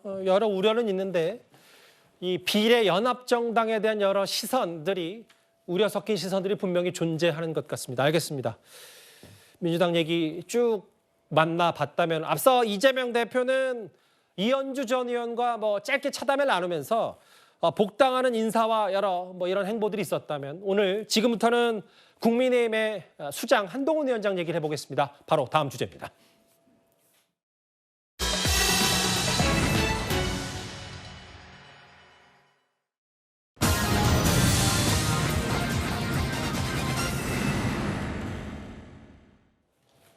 오늘 국민의힘 한동훈 비대위원장은 경기도 의정부시를 찾았습니다. 비대위원장 취임 이후 벌써 5번째 경기도 방문. 일단 이번 총선의 격전지에 많은 공을 들이고 있는 것 같은데요. 저희가 본격적인 얘기를 해보기 전에 한 위원장이 의정부시장에서 오늘 오후에 귀한 인연 한 분을 만났습니다.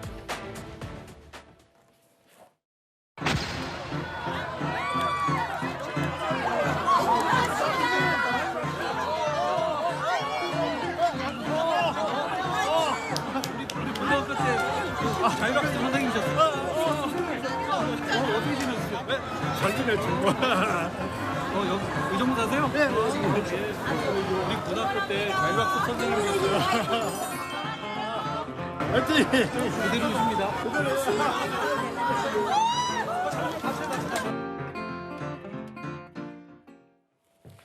오늘 저희 제작진도 이제 한동훈 위원장의 실시간 방문 영상을 저희 뉴스탑10의 영상을 재빠르게 하기 위해서 좀 보고 있었는데 저희 제작진이 보니까 이 고등학교 때 선생님, 은사님이 한동훈 비대위원장의 의정부시장 방문 사실 알고 좀 미리 기다리셨던 모양이에요. 그렇죠. 그러니까 한동훈 위원장은 이제 강남에 있는 현대고등학교를 졸업을 했거든요.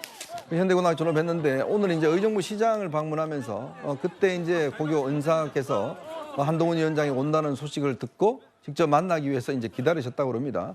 그래서 저렇게 이제 같이 사진도 찍고 하는 그런 장면이 있었는데요. 한동훈 위원장이 그동안 이렇게 많은 곳을 이제 방문을 했는데 하나의 어떤 이 코드가 있습니다. 그게 뭐냐면 시장 방문이에요. 물론 뭐 정치인들은 항상 가면 시장에 많이 방문을 합니다만은 한동훈 위원장 같은 경우는 특히 이제 각 지역마다 가면 꼭 시장에 들렀고 꼭 또 하나 하는 게 있습니다. 오늘은 호떡을 먹었는지 안 먹었는지 모르겠는데 꼭 호떡을 먹어요.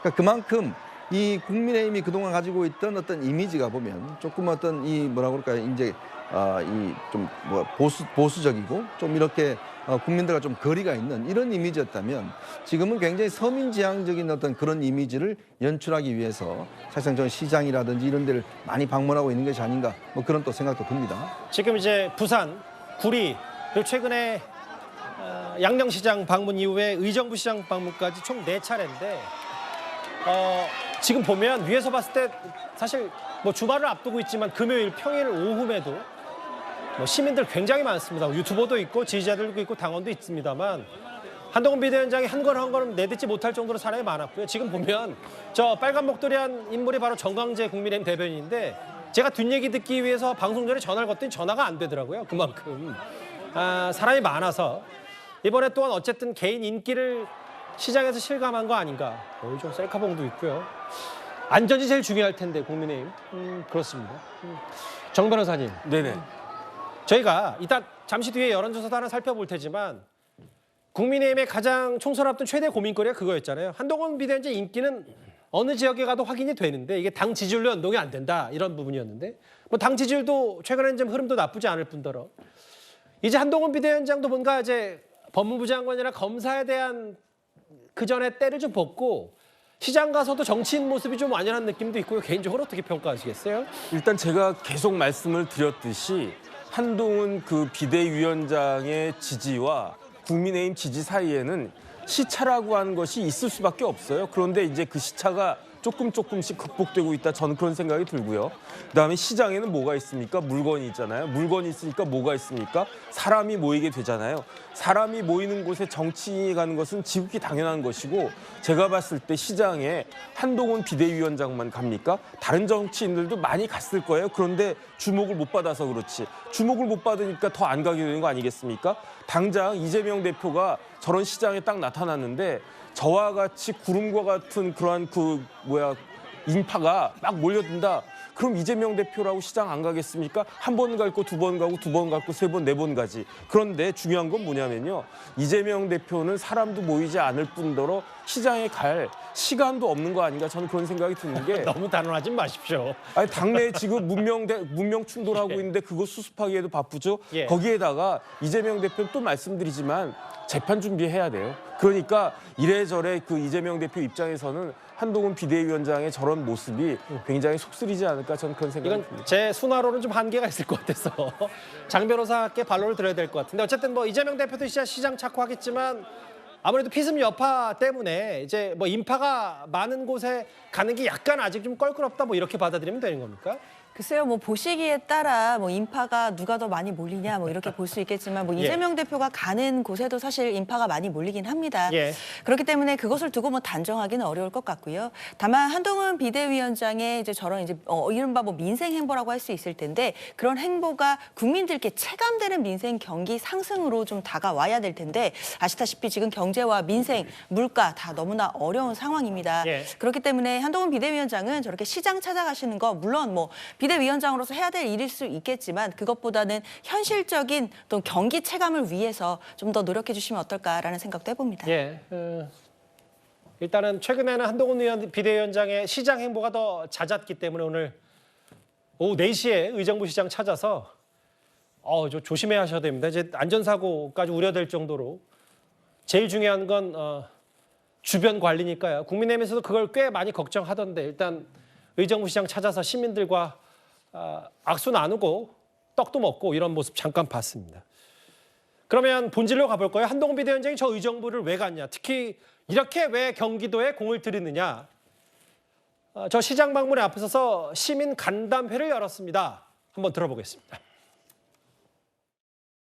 비록 우리가 먼저 시작한 말은 아니지만 경기 분도의 문제 적극적으로 추진하려고 하는 것입니다. 사실 이 경기 분도의 문제가 김동연 지사가 낸 문제인가요?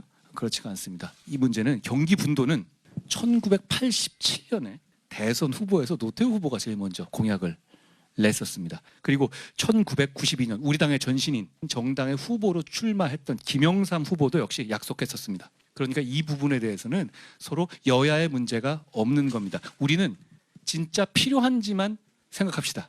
저는 필요하다고 판단합니다. 서울 편입 경기 분도 원샷법을 발의해서 추진할 겁니다. 저는 목련이 피는 계절, 천이 오는 계절에 46만 의정부 시민의 삶이 조금이라도 나아졌다는 말을 반드시 듣고 싶습니다. 지난번에 김포 찾았을 때도 목련 꽃 얘기를 했는데 이번에도 신경민 의원님, 이 한동훈 비대위원장의 약간 이제 격전지 의정부, 경기도의 약간 공략 포인트는 이거 당시 여당의 노태우 후보, 김영삼 후보뿐만 아니라 지금 야권의 김동연 지사도 이거 경기 분도 얘기하고 있지 않냐?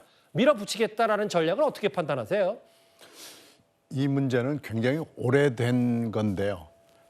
일단 경기도 남쪽과 북쪽이 조금 다릅니다. 그리고 북쪽에서도 가령 경기 북도의 중심지가 되는 의정부 같은 곳은 찬성하는 의견이 있지만 나머지 도는 또 다 찬성하는 건 아니에요. 그러니까 북도 안에도 여러 가지 분포가 있을 수가 있거든요.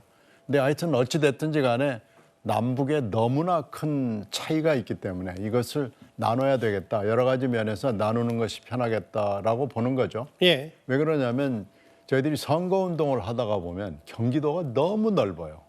그리고 경기도가 행정상으로도 넓지만 남북이 너무 차이가 많이 나서 경기도에 일관되는 여러 가지 이슈를 찾아내기가 매우 어렵습니다. 그래서 예. 그런 점에서 봤을 때는 나누는 것이 맞아 보이고 여러 가지로 봐서 이 나누는 것이 대세라는 것은 지금 분명해 보입니다. 그런 점에서 봤을 때는 지금 김동연 지사가 이제 민주당 쪽 분이기 때문에 예. 이쪽에다가 국민의힘에서 힘을 실어주고 그래서 여러 가지 면에서 유리한 이슈인 것은 분명하죠. 그래서 이런 점에서 봤을 때는 총선 이후에는 분도 쪽으로 가는 방향을 확실히 잡을 수밖에 없는 상황이 된 것은 맞아 보입니다. 이 흐름을 지금 한동훈 비대위원장이 타고 있는 거고요. 이렇게 가면은 표를 얻는데 도움이 된다고 지금 보는 거고요. 특히 의정부는 그중에서도 분도에 찬성하는 쪽이 많기 때문에 유리하다고 보는 것이 뭐 거의 지금 확실합니다. 근데 저 영상 계속 보니까 이제 조금 전 영상인데 한동훈 비대위원장도 중심을 잃고 좀 밀리는 모습도 있어서 사람이 워낙 많이 몰려가지고요. 조심하셔야 됩니다. 이제 그만큼 뭐 본인 팬덤을 확인한 셈이 됐고 현장 민심, 여론이 어떤지도 한동훈 비대위원장 스스로가 제일 잘 알 것 같습니다. 이제 총선이 54일 남았습니다. 여야 모두 이번 주에 각 지역 공천자들을 속속 발표하고 있는데요. 그런데 저희가 준비한 여론조사 결과가 하나 있습니다. 유의미해 보여서 한번 제가 먼저 소개를 해드리겠습니다. 2주 전 해당 여론조사, 갤럽이 조사한 정당 지지도 민주당 35, 국민의힘 34. 그런데 오늘 발표된 여론조사 국민의힘 37, 민주당 31. 국민의힘 3%포인트 올랐고 민주당 4%포인트 떨어졌습니다. 이현정 의원 생각은 어떠십니까? 그러니까 지금 우리가 뭐 일단 오차범위 아니라고는 하지만 네. 일단 여론조사 볼 때는 좀 기울기를 좀 봅니다. 기울기가 얼마만큼 가파르냐 이걸 좀 보는데요.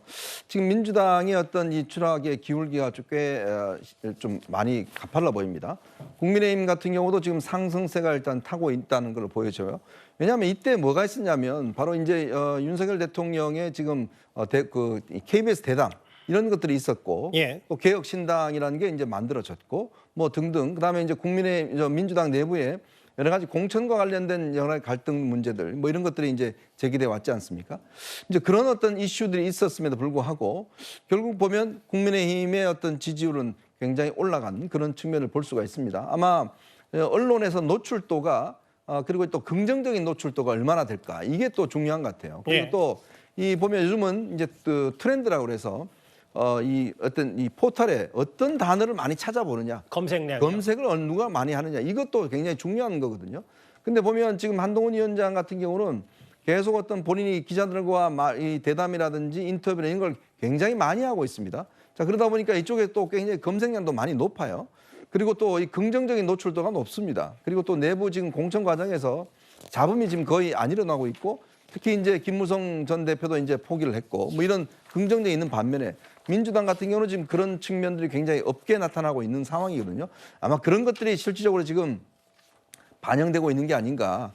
이제 만약에 이제 이게 지금 지지율 추락이 민주당이 더 내려간다 그러면 민주당도 뭔가 특단의 대책이 필요할 겁니다. 즉 이재명 대표의 어떤 거취 문제와 관련된 어떤 대책이라든지 당 시스템을 또 뭐 비대위로 전환한다든지 물론 뭐 굉장히 지금으로서는 어렵겠지만 그러나 만약에 이 기울기가 계속 이런 식으로 간다 그러면 민주당도 뭔가 어떤 대책을 내놔야 상승의 어떤 포인트를 가져오지 않을까 그런 생각이 듭니다. 이 의원 말씀하셨던 것처럼 이 여론조사는 윤 대통령의 KBS 특별대담 그러니까 김건희 여사의 명품백 논란에 대한 입장을 밝힌 이후에 반영됐기 때문에 여러 가지 해석들이 더 정치적 해석들이 나올 수가 있어요. 물론 오차범위 내입니다. 다만 이제 그 오차범위 내에서도 뭔가 수치가 다소 요동치고 있기 때문에 각 당 신경을 곤두세울 수밖에 없겠죠. 그 여야의 목소리를 한번 저희가 들어보겠습니다. 오늘 갤럽 지지율 긍정지율이면 방금 발표된 건데요. 민주당은 35에서 31로 떨어졌고요. 국민의힘은 34에서 37로 올라서 여론조사는 평가하는 건 아니지만 어떻게 보세요? 저도 그렇고 우리 국민의힘은 국민을 대단히 두려워하는 정당입니다. 그리고 국민에게 너무나도 사랑받고 싶어하는 정당입니다. 저희가 더 열심히 하겠다라는 말씀드립니다. 이번 주 조사는 잘 봐야 될 필요가 있는데요. 다음 주 정도 보고 여론 흐름을 봐야지 이번 주 나온 여론 조사는 언론사에서도 그걸 꼭 감안하고 봐주시기를 부탁 말씀드리겠습니다. 한병도 의원은 언론사에서 꼭 감안하라고 저희도 언론사니까 다음 주 정도 여론 흐름을 봐야 된다는 건 민주당에서는 아직 이게 그렇게 유의미하다 한 수치라고 아니라고 판단하고 있는 거예요?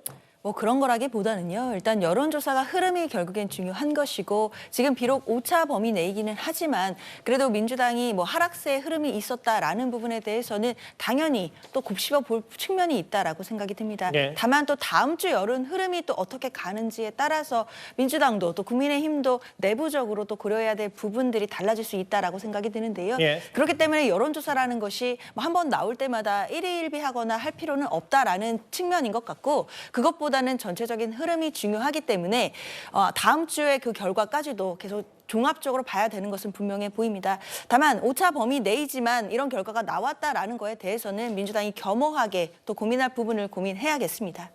민주당의 전략기획위원장 한병도 의원은 다음 주를 좀 봐야 되려고 하는데 저희 당연히 다음 주 여론조사 볼 겁니다. 크게는 정당 지지율이 있고요. 각 지역별 윤곽이 드러나고 있는 여론조사 핵심 내용 두 군데만 보겠습니다. 먼저 인천 계양 을입니다. 명령대전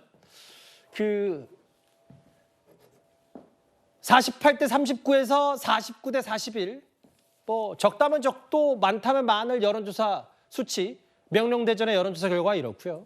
다음 화면 저 멀리 여기로 가보겠습니다. 경남 양산 을 김두관 40, 김태호 48.7 여기는 이제 매치업이 상대가 결정된 지 얼마 안 됐기 때문에 첫 여론조사인 듯한데요. 신경민 의원께만 질문을 대표로 드리겠습니다. 왜냐하면 이게 원희룡, 김태호 이 두 사람 다 약간의 이제 표적 공천, 자객 공천 같은 개념으로 이 지역에 이제 출사표를 던진 셈이 됐기 때문에 근데 여론조사 일단 돌려보니까 흐름은 여당에 그리 나쁜 것 같지는 않습니다. 계양을을 놓고 보면은요. 계양을은 지금 원희룡 후보는 갑자기 지금 온 거 아니에요? 예. 근데 갑자기 왔는데 이 정도 나오면 원희룡 후보의 입장에서는 그렇게 나쁘지는 않을 거예요. 선방하고 있다. 네. 그리고 이제 여기에 유동규 팩터가 지금 들어있지 않는데요. 유동규 예. 후보가 이게 기필코 나오고야 말 거예요. 예. 완주 여부는 잘 모르겠어요. 아하. 그런데 유동규 후보 등록을 했을 경우에 가령 3월 달에 예상을 해보면 이게 20만 정도 되는 조그마한 선거구에서 유동규가 후보로 등록하고 나서 골목골목마다 돌아다니면서 여러 가지 그동안 유튜브에서 맹렬하게 떠들었던 얘기를 골목에서 큰 소리로 외쳤을 때 누구 표를 갉아먹을 것이냐라는 것이 지금 현재 관측은 두 가지가 다 공존합니다. 이재명 표를 갉아먹는다 아니면은 보수 쪽에 원 후보 쪽 것을 갉아먹는다. 유동규 변수를 생각보다 크게 네. 보시네요. 신전 의원께서는. 클 거예요. 왜 그러냐면 이 정도 이분은 사실 당선되겠다는 목적이 아니잖아요. 예. 결국 골목마다 하루 종일 돌아다니면서 유튜브에서 했던 얘기를 골목에 사람들을 붙들고 아마 할 겁니다. 유세 경험이 많으시니까 그게 네. 사실 현장에서는 상당히 영향이 크다고 보시는 겁니까? 이게 저희들이 유세를 해보면은요. 예. 아무 사람도 없는 아파트 외벽을 보고 소리 질러도요. 그게 메아리가 돼가지고 굉장히 큰 영향이 있거든요. 근데 계양 정도의 작은 지역구에 가가지고 골목마다 돌아다니면서 얘기를 할 경우 유동규 팩터가 의외로 클 겁니다. 근데 만약에 유동규 후보가 완주를 할 경우, 완주하지 않을 경우 두 경우를 상상해 보면은 예. 완주를 안 할 경우에는 이재명 지지를 선언할 리는 없잖아요. 원희룡 후보 지지를 선언할 거 아니겠어요. 이렇게 되면은 그 영향이 굉장히 커서 이 정도의 차이라고 그러면은 여기는 승부를 가늠하기 매우 어려운 지역구가 될 전국적 관심을 모으는 지역구임 동시에 예. 승부를 매우 예측하기 어려운 게 될 거고요. 지금 김두관, 김태호 이 첫 번째 여론조사에서 8% 차이가 나는 것은 꽤 큰 차이가 나는 거예요. 근데 이것을 근데 지금 벌써 한 50일 이 정도 남아있기 때문에 뒤집을 수는 있는 정도입니다. 10% 이상 차이 나는 것도 뒤집는 경우를 제가 굉장히 많이 봤거든요. 예. 특히 이 지방선거 또 여기는 산촌이 많은 지역이기 때문에 산촌 선거에서는 이게 얼마든지 뒤집을 수 있는 가능성이 있기 때문에 아마 김두관 후보가 발에 땀이 나도록 뛸 거예요. 그래서 여기도 어떻게 될지 모르겠습니다만 일단 스타트는 김태호 후보에게 좀 유리해 보입니다. 눈에 띄는 여론조사 정당 지지율 말고도 각 지역 저희가 핵심 내용들, 핵심 지역구만 짚어봤습니다. 저희가 준비한 1위까지 만나봤습니다. 다음 주제는 잠깐 대전으로 가보겠습니다.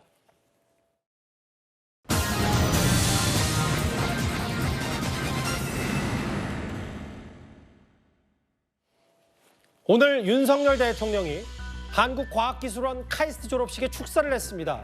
그런데 대통령 축사 중에 이런 일이 있었습니다.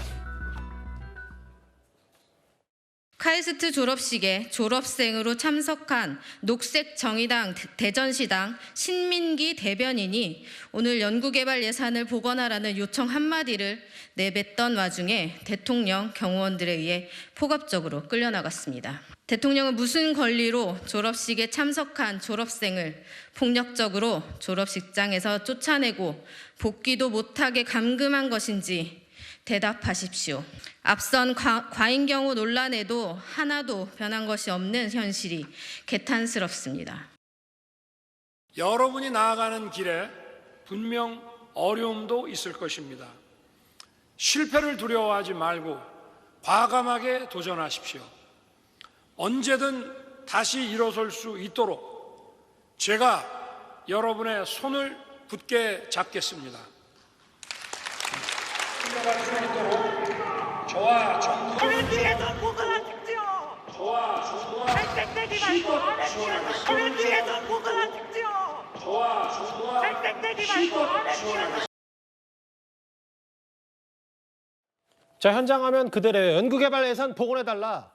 카이스트 석사 졸업생 중에 윤 대통령 축사 중에 이렇게 항의를 했는데 경호원이 끌고 나갔습니다. 강제 퇴장.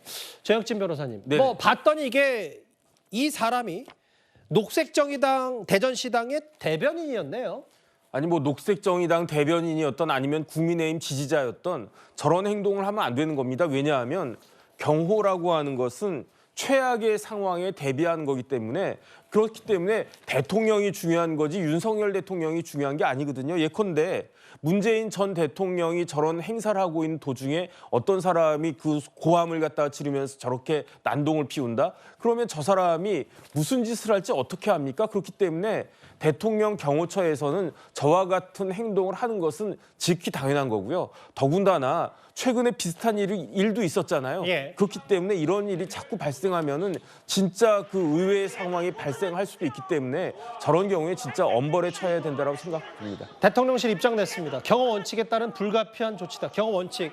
지난번에 진보당 강성희 의원도 이 전주에서 있었던 행사 때 비슷한 상황이 있었고 정확히는 뭐 악수하고 손을 놓지 않았고 이영호 의원의 얘기로는 당시에 계속 말을 걸다가 하기 때문에 강제 퇴장시킬 수밖에 없었다라는 게 국민의힘과 대통령실 얘기인데 조금 전이었나요? 장 변호사님. 그 이재명 대표는 아예 대통령의 사과까지 요구했습니다. 사실 이게 반복됐다라는 것을 문제 제기하는 것 같습니다. 사실 지난번 강성희 의원 때도 과잉 경호 논란이 있었는데요. 물론 뭐 경호처에서는 매뉴얼대로 했다라고 이야기를 하고 있지만 국민 눈높이에서 바라본다라고 한다면 굳이 강성희 의원의 입을 틀어막고 사지를 들고 나갈 필요가 있었냐 이런 또 논란들이 지적이 됐었던 거 분명히 있었습니다. 사실 만약에 대통령께 뭔가 위협적인 행동이 있었다라고 한다면 매뉴얼대로 처리하는 것이 당연히 경호처의 임무일 것입니다. 그런데 뭔가 국정기조를 바꿔라 또는 뭐 R&D 예산을 복원해달라 이런 이야기를 하는 사람들의 입을 막을 필요까지 있었냐라는 부분에서는 저는 과잉 경호 논란은 좀 피하기 어려울 것 같고 결국 입을 막은 것은 대통령의 심기를 경호한 것 아니겠느냐라는 비난은 계속해서 나올 것으로 예상됩니다. 알겠습니다. 뭐 야당 대표는 대통령의 사과까지 요구했는데 오늘 대통령실 얘기는 이것 또한 매뉴얼대로 철저히 한 거다라고 재차 강조해서 얘기를 했습니다. 끌려나간 카이스트 석사 졸업생, 다만 이제 한 정당에 몸을 담고 있는 정당인으로 밝혀졌기 때문에 뭐 앞으로도 논란거리가 있을 것 같아요. 이번 주제는 길지 않게 만나봤다면요. 다음 주제 기호 3번 전쟁 제3지대 얘기를 해보겠습니다.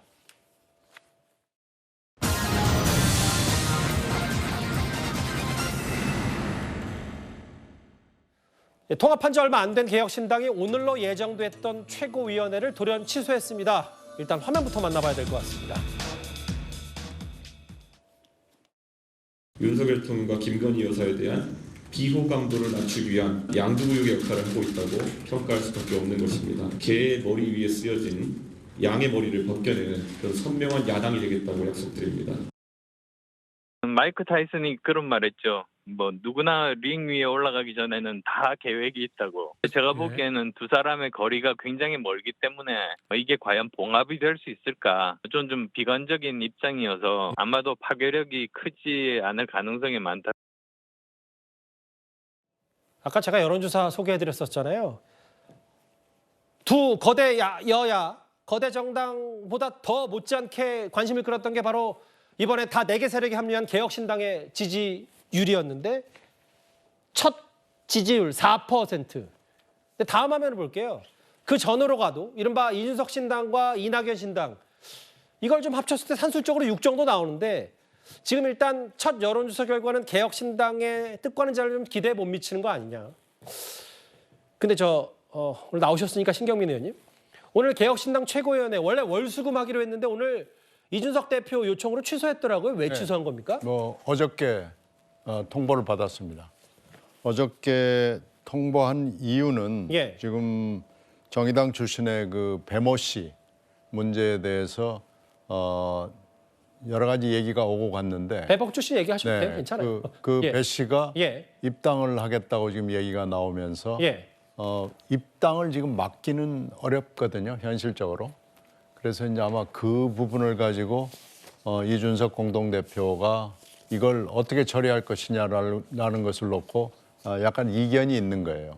그런데 이낙연 공동대표 입장에서는 일단 입당 사실도 잘 알지 못했고 그리고 이분에게 무슨 자리를 약속한 것도 없고 그런 입장이죠. 그런 입장을 통보를 했으나 이준석 공동대표 입장에서 배모 씨에 대해서 확실한 어떤 조치를 취하기 전에는 만나기가 좀 힘들다라는 걸로 해서 어저께 오늘 월수금의 최고위원회를 하는 것을 오늘 취소를 통보를 했습니다. 그래서 오늘 만나지 못했습니다. 그러니까 이제 배복주 씨 얘기는 제가 부연설명을 드리면 그 배 씨가 전장현 전국 장애인연대 집회에 대해서 지지했던 인물인데 이준석 대표는 나와 너무 가치관이 다르니까 일단 최고위원회 취소로 내 메시지를 전하고 앞으로 어떻게 하는지 지켜보겠다 뭐 이런 뜻 같은데 신하님께 질문 하나 더 드릴 게 뭐냐면 오늘 이낙연 공동대표 SNS를 보니까요. 적인데 저희가 색깔을 좀 다르게 해놓은 게 지금 뭔가 후원금 물결이 일어나고 있다는 긍정적인 얘기를 하면서 개혁신당이라는 이름을 쓰지 않고 새로운 미래라는 얘기를 했어요. 이게 뭐 낙준 갈등 아니냐 뭐 여러 해석 나오는데 저희가 어떻게 받아들이면 돼요? 저 부분은 사실 그렇게 큰 의미를 부여할 필요가 없는 게요. 새로운 미래는 창당 대회를 했습니다만 아직 등록 필증을 받지 못했습니다. 등록 필증은 월요일에 나올 예정으로 있고요. 개혁신당, 지금 개혁신당이 오리지널 개혁신당이 있고 지금 창당을 해야 되는 개혁신당이 있는 거죠. 그러니까 오리지널 개혁신당은 이미 정당입니다. 그런데 창당을 해야 되는 개혁신당은 아직 아무것도 되지가 않았어요. 그러니까 그렇게 따지면은 창당을 할 개혁신당으로 후원금을 받을 수는 없습니다. 지금 후원금은 일단은 새로운 미래로 받을 수밖에 없기 때문에요. 새로운 미래로 후원금 계좌를 열었고 후원금 계좌를 열려면은 그것도 또 법적인 요건이 필요하거든요. 그렇게 해서 후원금 계좌를 열은 거예요. 열었는데 이게 예상을 뒤엎고 굉장히 많은 돈이 들어왔습니다. 그렇죠. 이름 자체는 큰 이름을 왜 저렇게 했느냐라고 물어보시면 그건 지금은 그렇게 할 수밖에 없다라고 말씀드릴 수밖에 없습니다. 제가 물론 아직 당이 융합되기 전이니까 통상적으로 뭐 이준석계 혹은 이낙연계라고 일단 나눠보면 나중에 이준석계 입장을 좀 더 저희가 대변할 기회는 분명히 있을 테고 신 의원께서는 지금 공동대표인 이준석 대표에게 하고 싶은 말이 있다면 어떤 게 있으세요? 지금 양당 구조를 깨기 위해서 모인 거 아니에요? 그러면은 이 양당 구조를 깨기 위해서는 힘을 합하는 것 외에는 다른 방법이 없습니다. 만약에 국민들에게 2개 세력으로 나눠가지고 표를 좀 나눠서 찍어주세요라고 호소할 수는 없습니다. 지금은 일단은 뭉쳐서 그것이 화학적 결합이든 물리적 결합이든 하여튼 가능한 결합을 해서 국민들에게 이렇게 우리들이 모여 있으니 지지를 해주세요라고 하는 것이 최선의 전략이고 그것이 국민들에 대한 도리거든요. 예. 그 대의고 이게 역사에 대한 복무다. 이것이 또 정의로 가는 길이고 대한민국의 미래를 얘기할 수 있는 토대다. 이런 얘기를 꼭 드리고 싶습니다. 알겠습니다. 돌연 최고위원회가 취소됐기 때문에 여러 말들이 많죠. 알겠습니다. 저 개혁신당에 몸담고 있는 신경민 의원에게 주로 집중해서 질문을 드려봤습니다. 다음 주제 넘어가기 전에 지금까지 들은 여러분들의 목소리를 만나볼 차례입니다. 첫 번째 댓글입니다. 예, 이쪽에서 한번 보겠습니다. 818호 비밀 해방. 이 친명 그 공천 사천 아니냐 이거 심야 회동 논란 말씀하시는 것 같고요. 예. 철새는 머물 둥지가 없다 이런 표현을 쓰셨어요. 이현주 전 의원 말씀하신 것 같아요. 다른 졸업식들은 인생 한 번뿐인 졸업식에 무슨 날벼락이냐 아까 끌려나간 카이스트 얘기하셨고요. 지지율이라는 건 언제든 바뀔 수 있는 것이다. 예, 맞습니다. 마지막 보겠습니다. 중국집 주방장 솜씨가 다 다르다. 이준석 대표가 원래 뭐 중국집 한동훈 비대위원장 비판할 때 중국집 얘기를 많이 비유했었는데 그 얘기를 좀 되돌려 주시는 듯한 얘기였습니다. 알겠습니다. 댓글 5개 모두 감사드리고요. 다음 주에 또 다른 이슈 하나가 있습니다.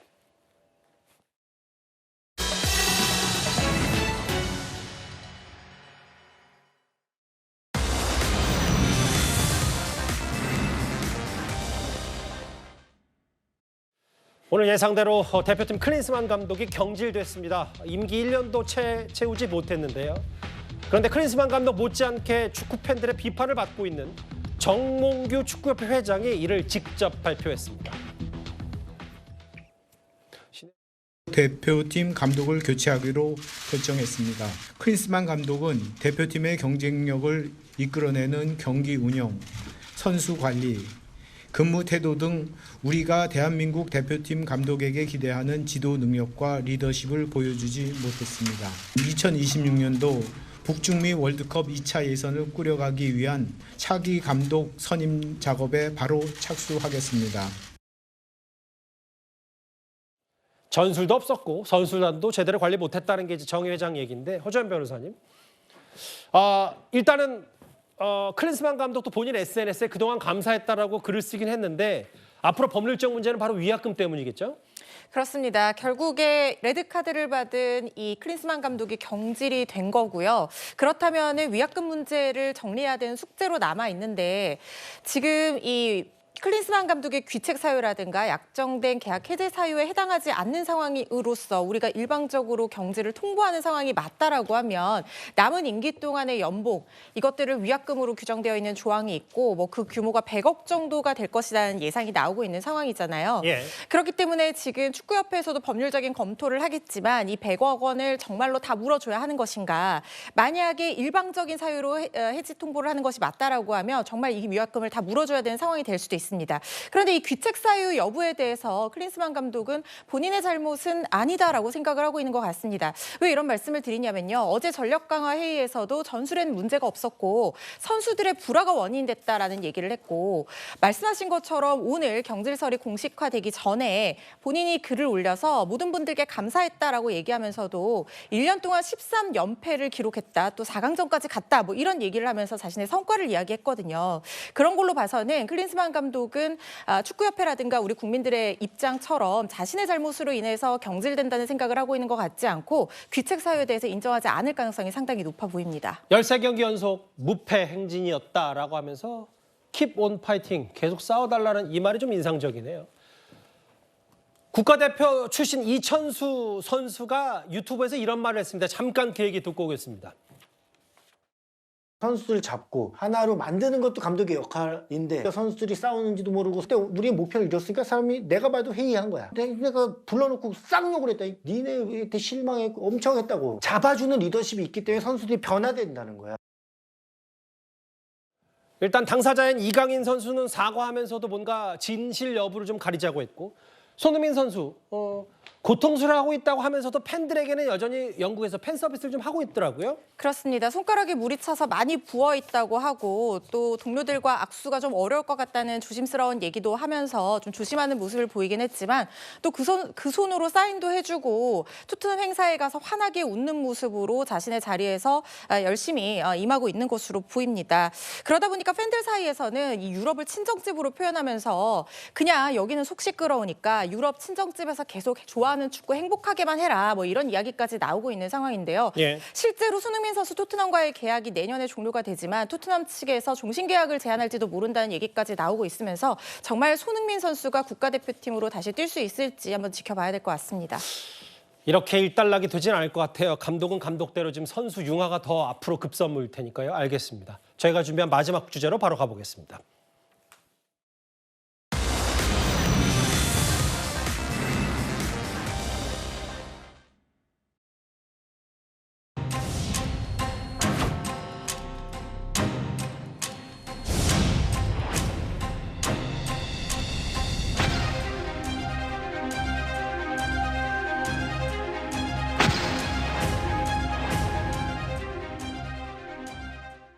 페루에서 있었던 일이라고 하는데 진짜 경찰이 고민형 탈수구 준비했던 거예요? 네, 맞습니다. 이 무척 성공적인 프로포즈였지만 결국 남자 입장에서만 성공을 한 건데요. 예. 알고 봤더니 마약 이 판매상 용의자를 잡기 위해서 밑에서 고민형 탈수구 하트 풍선 준비해서 발렌타인데이 초콜릿으로 유인을 해낸 건데 수줍은 듯 나오는 판매상 검거가 됐다고 하고요. 이렇게 달콤한 유인책까지 쓰는 페루 경찰이 범죄를 소탕하는 모습이 상당히 인상적입니다. 사랑 고백하는 줄 알았더니 마약 판매상 연행하는 장면이었습니다. 페루 얘기까지 길지 않게 만나봤습니다. 예, 금요일 뉴스탑10 준비한 소식은 여기까지입니다. 곧바로 뉴스A가 이어지니까요. 많은 시청 바랍니다. 여러분 고맙습니다.